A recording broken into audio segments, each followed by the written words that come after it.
ओम नमः शुद्धेभ्यः। ओम नमः शुद्धेभ्यः। मंगलम भगवान वीरो मंगलम गौतमो गणे मंगलम कुंदकुंदाद्यो जैन धर्मोस्तु मंगलम। सर्वमंगल मांगल्यम सर्वकल्याणकारकम प्रधानम सर्वधर्माणां जैनम जयतु शासनम। अहिंसा परमो धर्म की महावीर भगवान की प्रातः स्मरणीय परम पूजाचार्य गुरुवर श्री विद्यासागर जी मुनि महाराज की। जुबली आध्यात्मिक शिरोमणि आचार्य प्रथम गुरुदेव श्री समय सागर जी महाराज की। समस्त आचार्य संघ की।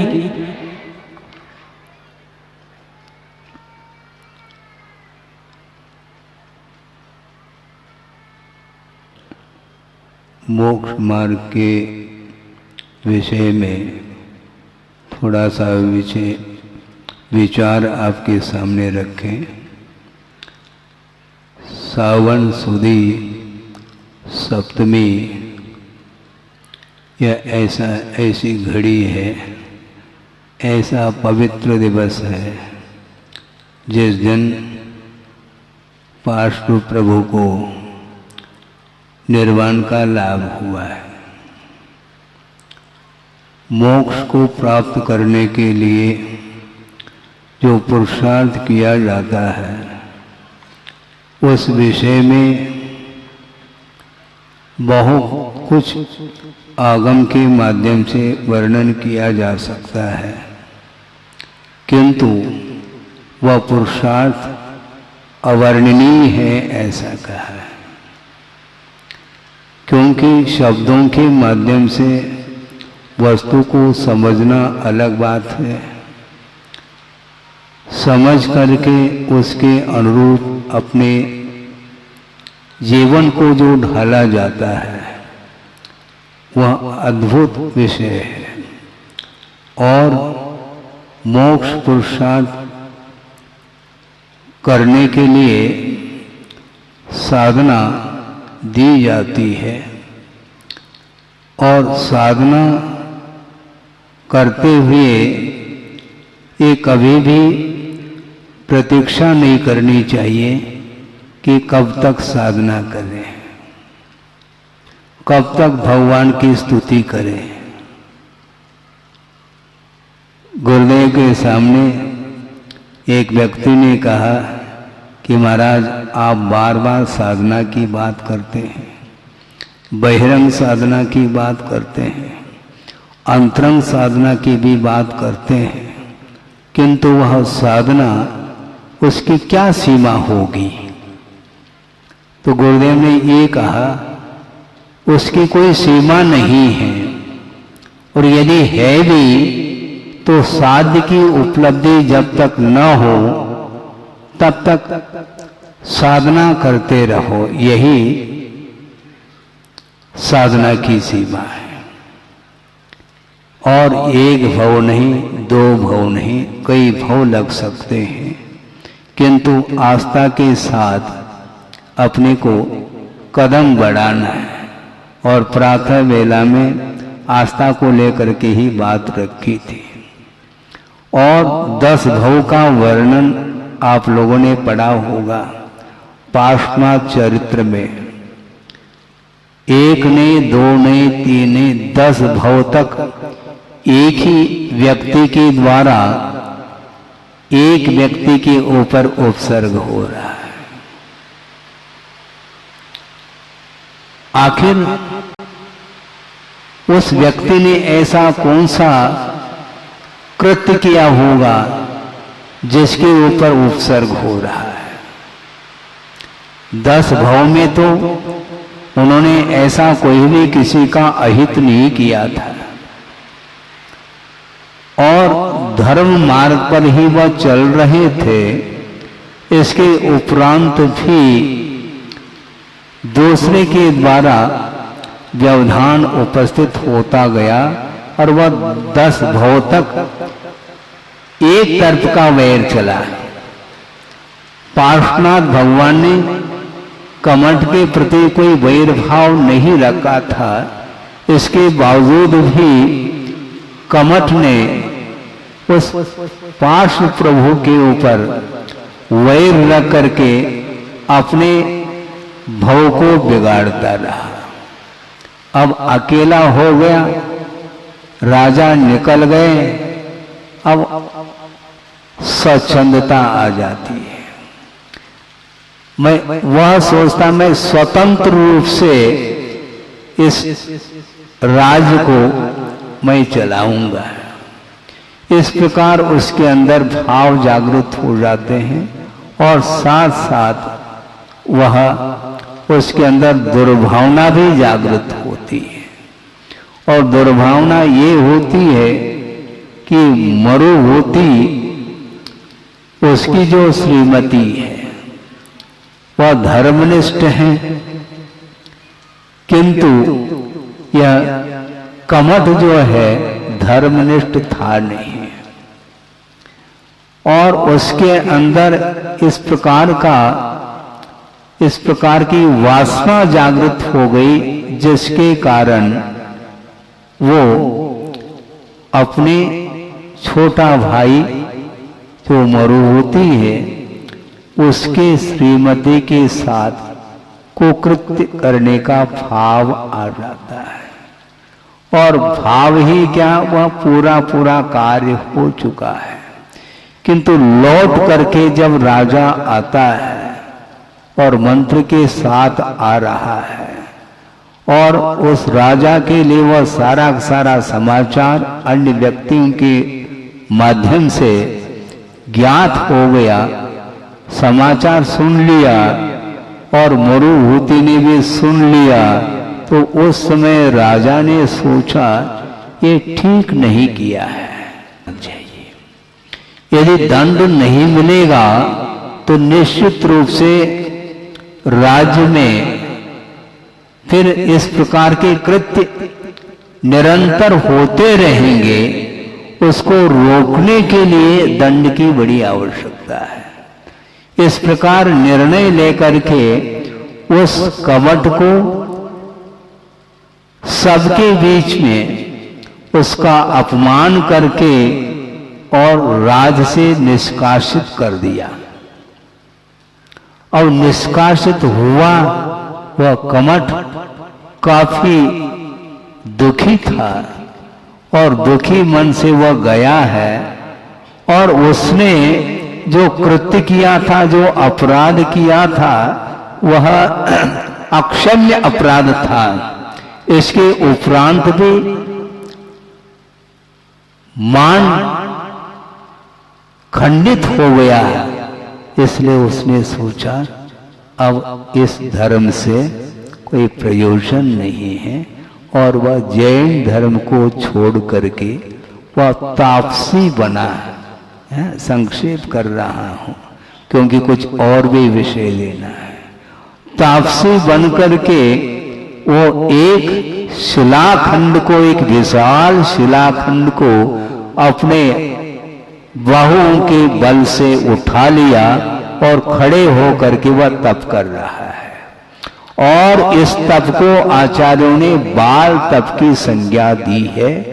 बाल तप का अर्थ बालक का तप नहीं, किंतु अज्ञानी का यह तप माना जाता है। और उस तप को करने लगा और इधर मरुभूति सोचता है, उसको समाचार मिल गया और इस प्रकार का वह तप कर रहा है। एक दिन राजा के सामने उसने कहा कि राजन, इस प्रकार कठिन तप करते हुए वो खड़ा है, इसलिए उनके पास मैं जाना चाहता हूँ, मिलना चाहता हूँ भाई होने के नाते। किंतु राजा ने कहा था वो कौन सा तप कर रहा है? वह उत्तम तप कर रहा है क्या कुतप कर रहा है?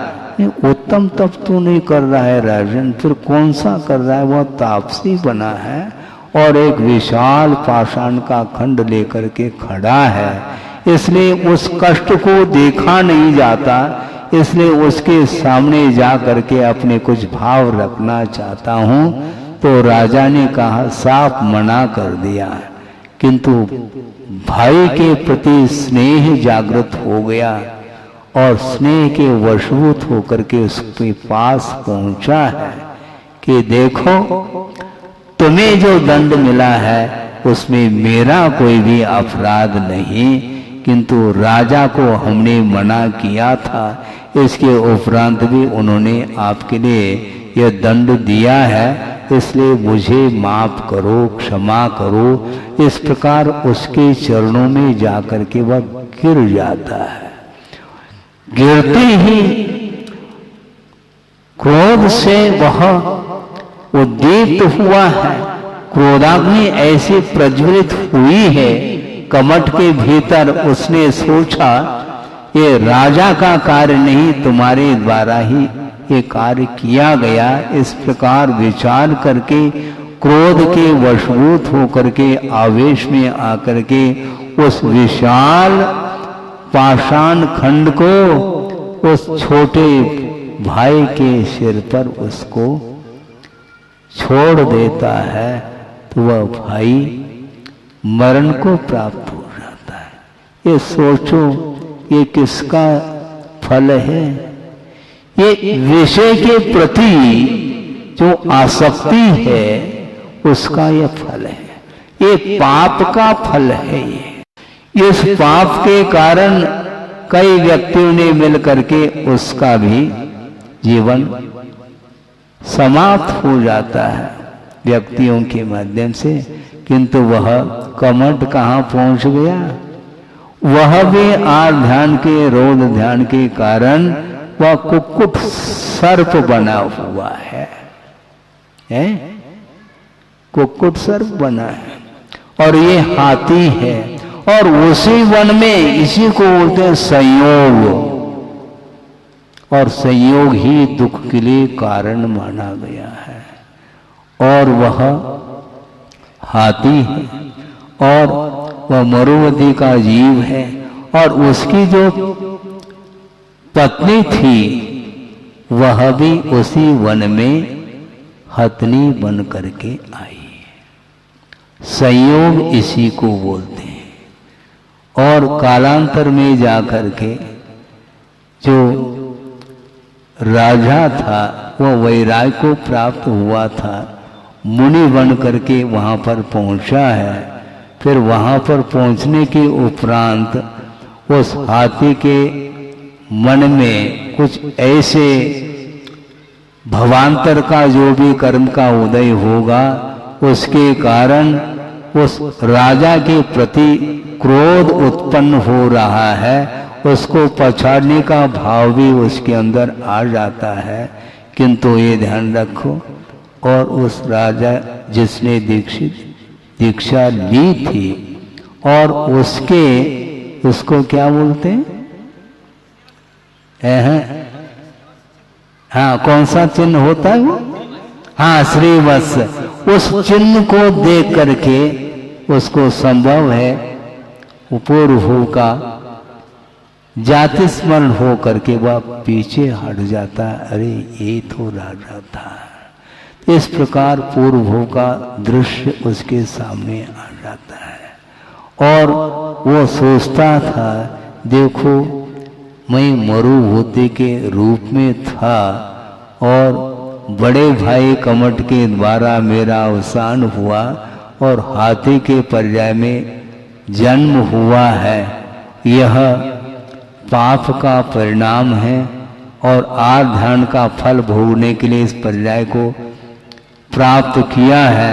अब भविष्य में इस प्रकार का पाप न हो, इस प्रकार मन में एक भाव जागृत होता है और आस्था जागृत होती है, सम्यक दर्शन उत्पन्न हो जाता है और उसके साथ साथ उसने अनुव्रत आदि को भी अंगीकार कर लेता है और वह अपने जीवन में वह तप कर रहा है, उपवास आदि कर रहा है, यहाँ तक कि वह सूखे पत्र आदि खा करके अपने जीवन को व्यतीत कर रहा है।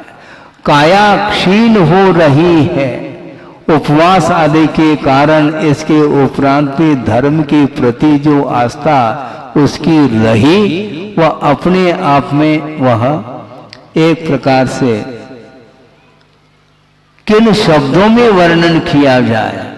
पशु पर्याय में आने के उपरांत भी धर्म के प्रति इतनी निष्ठा है और मानव पर्याय में भी वह निष्ठा नहीं आ पाई कमठ के अंदर। सोचो विचार करो, जिसका पतन होने का समय आता है उसको कोई भी समझा नहीं सकता। इसी को होनहार बोलते हैं। होनहार टल नहीं सकता। ऐसे तीव्र कर्मों के उदय आते हैं, उस समय कोई भी समझाने वाला उसको नहीं मिलता। और यह हाथी निरंतर तप करता करता करता उसका शरीर क्षीण हो चुका है और अंत में उसने संलेखना पूर्वक समाधि मरण करने के लिए वह कटिबद्ध हो जाता है। और एक बार वह सरोवर में पानी पीने के लिए गया है और वहां पर काफी मात्रा में कीचड़ था और उसमें वह पैर उसका फिसल जाता है और वहां पर वहां उठ नहीं पाता वो। और उसी समय संयोग और जुड़ जाता है। कमठ मर करके कुक्कुट सर्प हुआ है और वहां पर मार्ग से वो जा रहा है और उसको देख करके पुनः वैर जागृत होता है और उसको डस लेता है। तो उस समय उसके पुनः प्राण निकल जाते हैं, किंतु अनुव्रत का फल है और स्वर्ग पहुंच जाता है। सोचो विचार करो, ये 8-9 भव का यह विस्तार या वर्णन आगम ग्रंथों में प्रमाण योग ग्रंथ में मिलता है। जो पार्श्वनाथ का जीव है उसके 9 भव है। जिन 9 भवों में मात्र एक ही भव 3 पर्याय का रहा उनका, बाकी 4 पर्याय स्वर्ग के रूप में और 4 पर्याय मनुष्य भव में वो निकालते हैं। सोचो, और स्वर्ग से उतरा है और फिर होता क्या है। और यही स्वर्ग से उतर करके पुनः रत्नत्रय आदि धारण करके वो क्या कर रहे हैं, गुफा में ध्यानस्थ हैं और वह कुक्कुट सर्प मर करके नरक पहुंचा है और वहां से निकल करके पुनः उसी गुफा में प्रवेश कर रहा है अजगर बन करके। और उस मुनि महाराज को जो मरुबुद्धि का जीव था उसको निगल लिया। सोचो, ये महाराज ये तो तप कर रहे थे, इसके उपरांत तो कम से कम उस तप के माध्यम से कर्म कटना चाहिए। ऐसे नहीं कटते हैं, क्योंकि अनादिकालीन जो कर्म बंधे हुए हैं वह किसी न किसी निमित्त को लेकर के उदय में आएंगे, उसका फल हमें भोगना ही पड़ेगा। क्योंकि स्वयं का किया हुआ कर्म कभी भी वह निष्फल नहीं होता, वह फल देता है। अपने द्वारा किया हुआ कर्म कभी भी निरर्थक नहीं हो सकता। इसलिए मुझे कोई दूसरा दुख दे रहा है इस प्रकार कभी भी सम्यक दृष्टि नहीं सोचता है, क्योंकि मैंने ही किया है, उसका फल मुझे ही भोगना पड़ेगा। और निगल लिया और पुनः वह मरुभूति का जीव पुनः स्वर्ग पहुंचा है। पहले सहस्रार स्वर्ग में पहुंचा था, वहां से मनुष्य भव कर धारण करके मुनि बन करके उपसर्ग को सहन करके पुनः ऊपर और पहुंचा है। अच्युत स्वर्ग 16वें स्वर्ग में पहुंचा है। कई लोग पूछते हैं, महाराज हम इतने धर्म कर रहे हैं, इसका फल क्या मिलेगा, हमें स्वर्ग मिलेगा? अरे जिस धर्म की आराधना करने से मुक्ति मिलने वाली है, उस धर्म के आराधना से स्वर्ग नहीं मिलेगा क्या? स्वर्ग है क्या वस्तु? क्या वस्तु है मुझे बताओ। किंतु अपेक्षा के बिना धर्म की आराधना करनी चाहिए। और अच्युत स्वर्ग से पुनः नीचे उतर करके आया है। अब सोचो विचार करो, वही मरुभूति का जीव, और वह चक्रवर्ती के पद को प्राप्त किया है ना? ठीक कह रहा हूं मैं? हाँ, सुधारते जाओ थोड़े बहुत। क्योंकि प्रतिमान योग है, सिद्धांत का विषय अलग है। प्रतिमान योग जो है, ये जो भवावली है उसका वर्णन है ये। तो वह वज्रनाभि चक्री बनता है वो हाँ, अभी भीड़ की बात मत करो। हाँ, और वो वज्रनाभि चक्रवर्ती है। और उसके ऊपर, हाँ ठीक है कहा आपने। और वह कहाँ पहुंचा है? कौन? कमट का जीव जो नरक से निकला था, पुनः वह भील बन करके आ गया। अब उसके बाण के माध्यम से पुनः इस मरुभूति का जो जीव चक्री बना है उसका अवसान हो जाता है। वहां से पुनः ग्रेवेक पहुंच गया। सोचो विचार करो। और वहां से पुनः आया है और पुनः यहाँ पर मनुष्य जीवन प्राप्त करके तप कर रहा है। और वह जो भील का जीव था, मुनि की हत्या के कारण वह सप्तम पृथ्वी उतरा है। सोचो विचार करो। और वहां से आकर के शंख बना है। क्योंकि सप्तम पृथ्वी से निकला हुआ जो नारकी है वह कभी भी मनुष्य आयु का बंद करके मनुष्य नहीं हो सकता। नियम से वह तिर्यंच, क्रूर तिर्यंच होता है। वह सिंह पर्याय को प्राप्त कर लिया है और पुनः इसके ऊपर उपसर्ग करता है।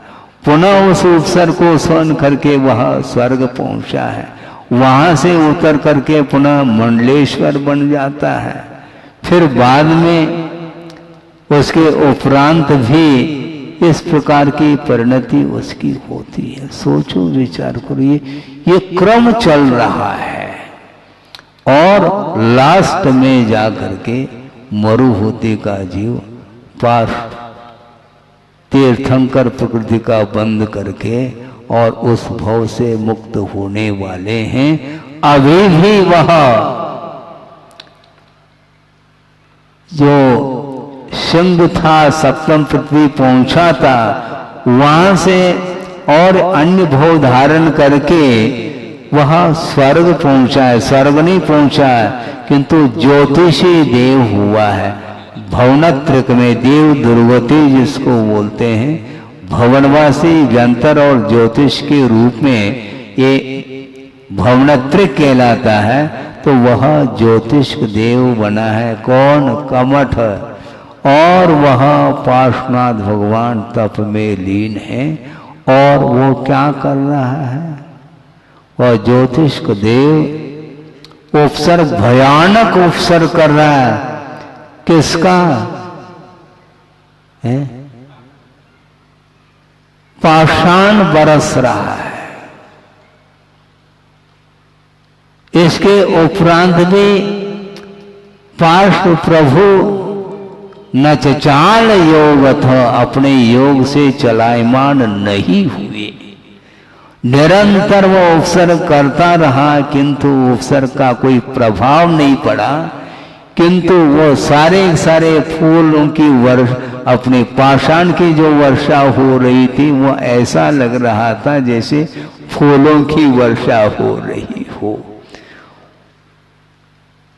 और केवल ज्ञान उन्हें हो जाता है। सोचो विचार करो। और उस संगम जाति का जो देव था, ज्योतिष देव, उसको क्या प्राप्त हुआ?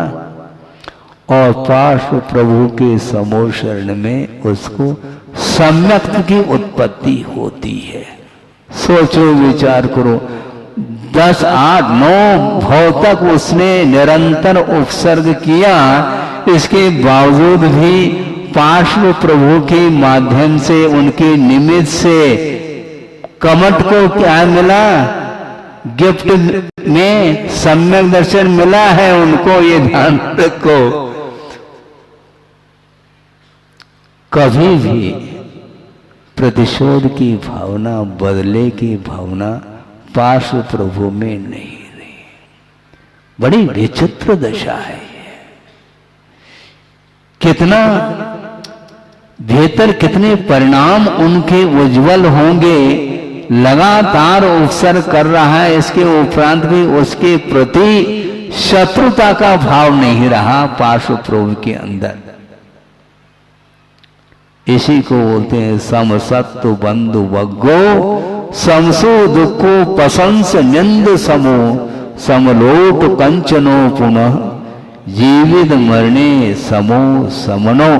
इस प्रकार कुंद कुंद स्वामी ने प्रवचन सार ग्रंथ में उल्लेख किया है। सम सत्व बंधु वग्गो, शत्रु और बंधु में साम्य भाव रखना। समसो दुखो, सुख और दुख में साम्य भाव रखना। शत्रु मित्र में, सुख दुख में, और प्रशंसा निंदा समो, प्रशंसा और निंदा में भी साम्य भाव रखना। और जीवित मरने समो समनो, समलोट कंचनोपन, कांचन और है काच, इन दोनों में साम्य भाव। और जीवित मरने समो, जीवन हो अथवा मरण हो, दोनों में साम्य भाव रखने का नाम श्रमणत्व है। वह श्रमण कहलाता है जो इन प्रसंगों में वह किसी भी प्रकार से हर्ष और विषाद का अनुभव नहीं करता। आप कह सकते हैं, आपके मन में विकल्प आ सकता है कि महाराज उनके पास तो दीर्घ सहनन था, इस पे कौन सी बड़ी बात हो गई। नहीं, ये ध्यान रखो, सहनन तो अनंतों बार मिले हैं, इसके उपरांत भी चारित्र के क्षेत्र में कदम नहीं उठाया। दीर्घ सहनन का उपयोग, चतुर्थ काल का उपयोग, आर्य खंड का उपयोग, उच्च कुल का उपयोग, देव गुरु शास्त्र का समागम मिला उसका उपयोग, और धार्मिक क्षेत्र में नहीं किया संसारी प्राणी ने, इसलिए उसका पतन होता चला आ रहा है। हाँ, साम्य भाव खेल नहीं है। बहुत जल्दी प्रतिकूलता में भाव बिगड़ जाते हैं और अनुकूलता में और बिगड़ते हैं, क्योंकि प्रतिकूलता में वह प्रतिकार का भाव करता है और अनुकूल परिस्थिति में वह सो जाता है, अर्थात दोनों हाथों से वह विषयों में डूब जाता है, उसका उपभोग करता है। इसलिए अनुकूल वातावरण से भी बचने के लिए कहा है। अनुकूल हो चाहे प्रतिकूल हो, दोनों में साम्य वृत्ति रखने का नाम ही अंतरंग साधना है।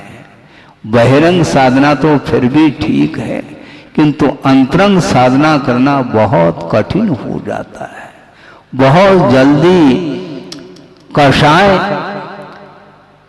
उदीरित हो जाते हैं और वह बदला लेने का भाव कर जाता है। सोचो, विचार करो, मरुभूति ने उन 10 भवों में कमठ के लिए कुछ भी नहीं किया था, इसके बाद भी इस प्रकार की शत्रुता का भाव कमठ के अंदर आया है। अब इसको क्या कहेंगे? कहना कुछ नहीं है, अतीत में जो किया हुआ अज्ञान दशा का यह परिणाम है। अज्ञान दशा में जो कर्म का अर्जन करता आया है संसारी प्राणी ने, और उसका फल का उपभोग उसको स्वयं को ही भोगना है। बहुत कठिन होता है, अपराध करता ही चला जाता है, किंतु अपराध को एक्सेप्ट नहीं करता, स्वीकार नहीं करता, उसका प्रतिफल ये है कि उसका पतन पतन पतन, उत्थान संभव नहीं है। ये पुराण ग्रंथों में ये कहानी आई है, जीवन वृत्त लिखा हुआ है। सोचो, विचार करो, कब से मैं आ रहा हूँ, कहाँ से आया हूँ, मुझे कहाँ जाना है, इसके बारे में शांत बैठ करके वो सोचता नहीं है। सोचने के लिए उसको फुर्सत ही नहीं। राग रंग में इतना जल्दी वो उलझ जाता है कि खबर नहीं उसको मैं क्या कर रहा हूँ, मेरे द्वारा करने योग्य क्या कार्य है, क्या कर्तव्य है, क्या अकर्तव्य है, इसके बारे में कोई विचार उसके मन में नहीं आता है। इसलिए साधना करने के लिए यह अवसर मिला है, इसके उपरांत भी वह साधना की ओर दृष्टि नहीं रखता है, तो उसका विकास, उसकी उन्नति किसके द्वारा होगी? संभव नहीं है। बार बार चिंतन करने के उपरांत भी ये बात जब प्रयोग का समय आ जाता है, उस समय वह फेल होता आया है। पढ़ते समय, पढ़ाते समय ये सारी बातें सामने आती हैं, किंतु जब प्रयोग का काल आता है उस समय वह पीछे हट जाता है। इसलिए प्रैक्टिकल पेपर है, थ्योरेटिकल नहीं है ये। हाँ, हम लिख करके आ जाएंगे और पास हो जाएंगे, मेरिट में आ जाएंगे। मेरिट में क्या होगे तुम? लिखना सरल है किंतु लखना बहुत कठिन है। जैसा वस्तु का स्वरूप है उसको उस रूप में देखना और जानना और उसको उतारना ये बहुत कठिन हो जाता है। हमेशा संसारी प्राणी की दृष्टि आत्म तत्व को छोड़ करके पर वस्तु के प्रति ही उसकी दृष्टि बनी हुई रहती है। इसलिए पुण्य के उदय में यदि मान लो संपदा मिल भी गई है, किंतु दूसरे की संपदा की ओर दृष्टि उसकी बनी रहती है। वह भी मुझे मिल जाए, जो है वह कम पड़ रही है क्या है? सोचो, विचार करो। लेकिन नहीं, दूसरे की संपदा की ओर भी उसकी दृष्टि जाती है। इसलिए आचार्यों ने ये कहा है कि एक बार मैं अपने रामटेक की बात है, प्रसंग आपके सामने रख रहा हूँ। आचार्य महाराज संघ सहित पहुंचे और वहाँ पर ग्रीष्मकालीन समय व्यतीत करना है। उस समय हमने सोचा अभी अपने पास कोई स्वाध्याय आदि करने के लिए ग्रंथ नहीं है, तब तक देख लेते हैं कोई भी लाइब्रेरी में जा करके कोई भी ग्रंथ मिल जाए। तो एक ग्रंथ मिल गया, वह श्रीपाल चरित्र था और उसमें एक श्लोक जो है रेफरेंस के रूप में एक श्लोक पढ़ने को मिला है। वह प्रासंगिक है, आपके सामने रख रहा हूं कि उस श्लोक में ये भाव दिया है कि सत्यम दुरात्मनश्चित्ते पर वस्तु प्रियम सदा। जो दुरात्मा है उसके चित्त में पर वस्तु ही देखने में आती है। यह सत्य है, ऐसा कह रहे हैं आचार्य। सत्यम दुरात्मनश्चित्ते पर वस्तु प्रियम सदा रक्तपा पर रक्तस्य पान रक्ता यथा सदा कहा। रक्तपा का अर्थ क्या है? जोंक होता है। रक्तम पिबती इति रक्तपा, जो रक्त का पान करता है, रक्त को चूसता है, उसका नाम जोंक है। और किसका रक्त चूस रहा है? पर रक्तस्य रक्तपा पर रक्त से पान रक्ता, दूसरे के रक्त के पान करने में वह अनुरक्त है, उसका नाम जोंक है। रक्तपा पर रक्त से पान रक्ता यथा सदा, हमेशा वह जोंक जो है वह क्या पीता है और कहां पर वह रहता है? गाय और भैंस जहां से दूध झर रहा है उस स्थान पर वह चिपका रहता है, किंतु दूध को पीने का सौभाग्य उसको नहीं है और वह सड़ा गला खून को चूसता रहता है। इसको बोलते हैं रक्तपा पर रक्त से पान रक्ता यथा सदा, उसी प्रकार सत्यम दुरात्मनश्चित्ते पर वस्तु प्रियम सदा। कमठ के पास कौन सी संपदा की कमी थी? इसके उपरांत भी उस ओर दृष्टि नहीं, दूसरे की ओर दृष्टि। हाँ, पर वस्तु प्रियम सदा, इसी को बोलते हैं व्यसन। हाँ, जो सप्त व्यसन होते हैं वह व्यसन इसी को बोलते हैं। पर स्त्री के प्रति वासना की दृष्टि से वह देख रहा है, ठीक नहीं माना जाता। यही दुर्गति का कारण है। लेकिन जब वासना जागृत होती है तो दुर्गति और सुगति कुछ देखने में नहीं आता। हाँ, छोटा वही गया है और यह स्वच्छंद होकर के उसके साथ, उसकी श्रीमती के साथ उसने ये कुकृत्य किया है।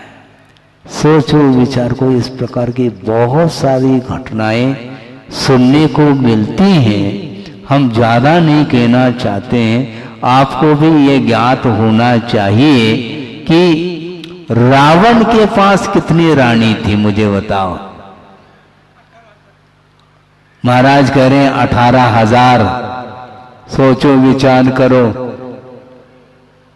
और वह अर्धचक्री है ना, अर्धचक्री है, और 18,000 अप्सरा के समान सुंदर सुंदर वो स्त्रियां हैं, उनकी रानी हैं। इसके बाद भी उसकी दृष्टि किसकी ओर जा रही है? सीता की ओर जा रही है।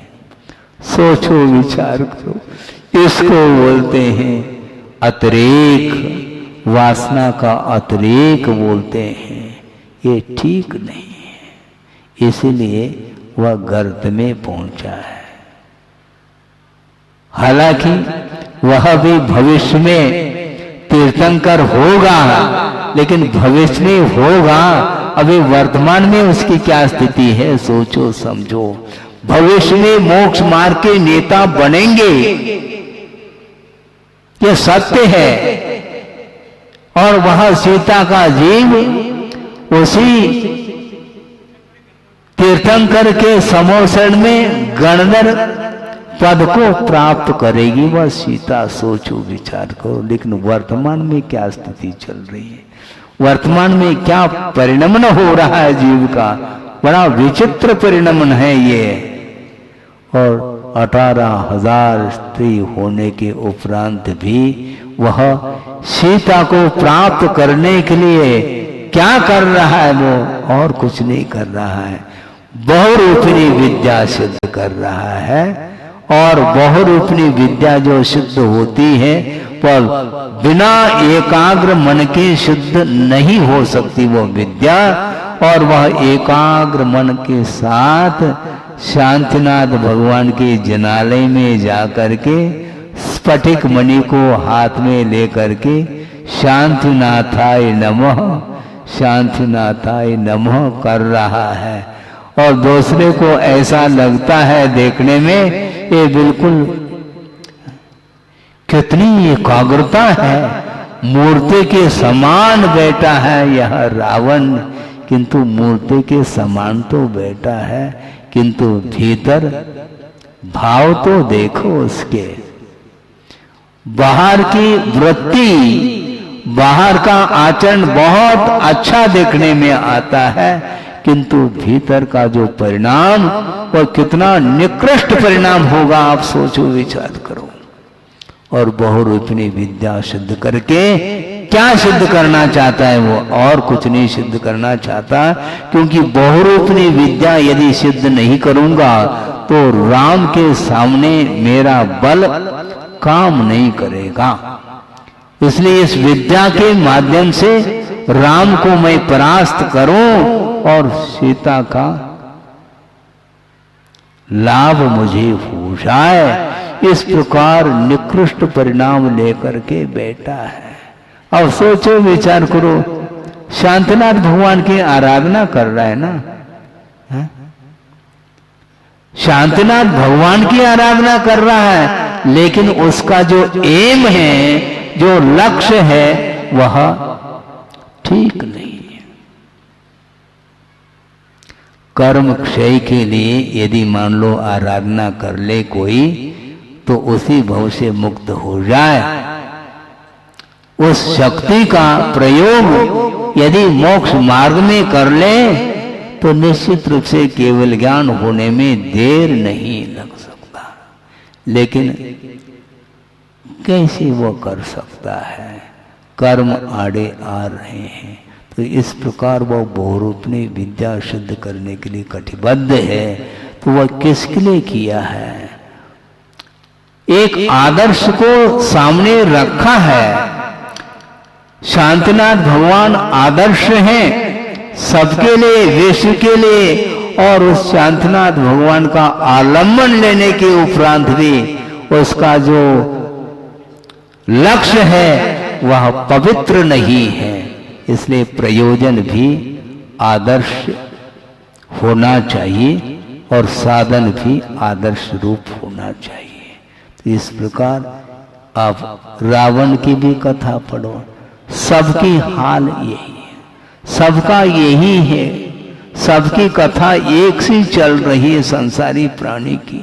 तो इसी प्रकार कमठ ने लगातार उस पार्श्वनाथ भगवान के ऊपर उपसर्ग किया है, जबकि पार्श्वनाथ भगवान ने कुछ भी नहीं किया था उनके लिए।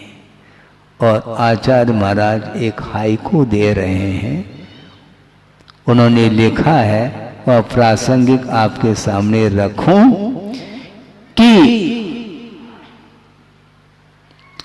पार्श्वनाथ भगवान क्या सोच रहे हैं, ये इसमें भाव निहित है। तुमसे मेरे कर्म कटे, तुमसे मेरे कर्म कटे, मुझसे तुम्हें क्या मिला? सोचो विचार करो। मरुभूति का जीव निरंतर वह